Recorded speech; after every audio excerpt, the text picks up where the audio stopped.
এর ভিডিওতে তো দেখেইছো যে আমি মাসির বাড়ি পৌঁছে গিয়েছিলাম। সেখানে গিয়ে জমিয়ে লাঞ্চ করার পর এবার আমি একটু ঘুমিয়েছিলাম। ঘুমাতে যাওয়ার আগে দিদি আমাকে এক হাতে একটু মেহেন্দি করে দিয়েছিল। তো ঘুম থেকে ওঠার পর একটু সুন্দর করে রেডি হয়ে নিচ্ছিলাম, জামার সাথে ম্যাচ করে একটা ব্যাগও নিয়ে নিয়েছিলাম।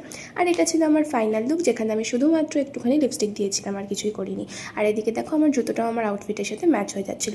তারপর ওখান থেকে আমরা সোজা যাচ্ছিলাম ব্রাইডের বাড়ি, কারণ ওইখানে হচ্ছে মেহেন্দি চলছে। ওখানে আমি ফাইনালি পৌঁছানোর পর দিদি আমাকে দেখাচ্ছে, দেখ আমিও মেহেন্দি করে নিয়েছি, কারণ ও আমাকে বলেছিল যে আমি মেহেন্দি করবো না। তারপরে আমি বললাম যে তুই আমাকে তাহলে করেই দে, বাকি হাতটা ফাঁকা কেন থাকবে।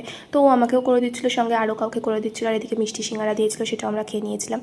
এখানে শুধুমাত্র একজনই মেহেন্দি আর্টিস্ট ছিল, আর যে এই সুন্দর মেহেন্দিটা বৌদি ভাইয়ের এঙ্গেজমেন্টের জন্য হাতে করে দিয়েছিল, কি সুন্দর লাগছিল দেখো। আমার হাতের ডিজাইন ছিল, যেটা দিদি করে দিয়েছিল। তারপরে দিদি এদিকে মেকআপের সমস্ত জিনিসপত্র গোছাচ্ছিল, কারণ ও একজন মেকআপ আর্টিস্ট, আর ওকেই কালকে বৌদিকে রেডি করতে হবে। তাই এদিকে অরিদাদা আমাদেরকে ডিনার দিয়ে দিয়েছিল। তারপরে কে কী পরবে সকালে সেগুলো আমরা রেডি করে রাখছিলাম। কালকে কী করছি সেটা আমরা পরের ব্লগে শেয়ার করছি।